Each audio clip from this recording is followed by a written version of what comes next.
In an age where games are getting better and better visually, it's not very often that I'm genuinely shocked by graphics.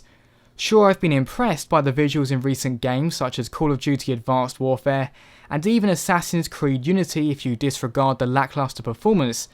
However, it's been a long time since I've genuinely seen something that looks ahead of its time, like the original Crysis was back in 2007.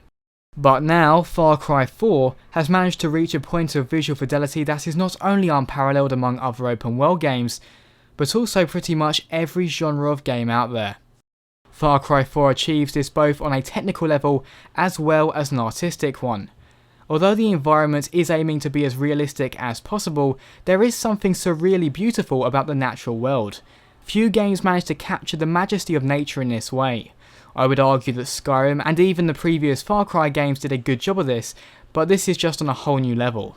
By the way, what you're seeing on screen at the moment is not even the highest setting. Far Cry 4 features a setting above Ultra dubbed NVIDIA, which makes use of some highly sophisticated techniques.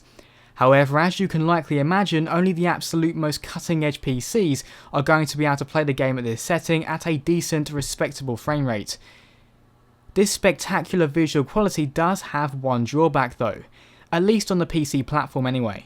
Like Assassin's Creed Unity and Watch Dogs before it, Far Cry 4 does suffer from micro stutter, which can be quite frustrating. Although speaking in terms of the general frame rate, the game runs surprisingly smoothly. What's more is that Far Cry 4 isn't just a pretty face, there's also a sweet game underneath as well. In the massive open world of Kyrat, you play as AJ Ghali. All AJ wanted to do was to ceremoniously spread his mother's ashes to the wind. However, it doesn't take long before he's sucked into a rebel uprising. During your campaign across Kyrat, you meet a large array of interesting and diverse characters. Some are strong and determined individuals, while others are a little unhinged, an elephant short of a zoo, so to speak. Speaking of elephants, there's something quite comical about stampeding into an enemy camp atop one of them with absolutely no fear, no mercy, and no sense of self-preservation. All in all though, Far Cry 4 definitely shares the same DNA as its predecessor.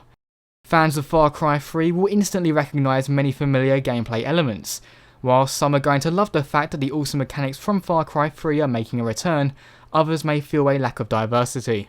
Personally, I'm just glad I can still stab a guy and then throw his knife at his best friend. Despite sharing the same skeleton as its predecessor, that doesn't mean to say there aren't new elements at play. There are mini helicopters to fly, forts to take over with a co-op partner, and elephants to ride.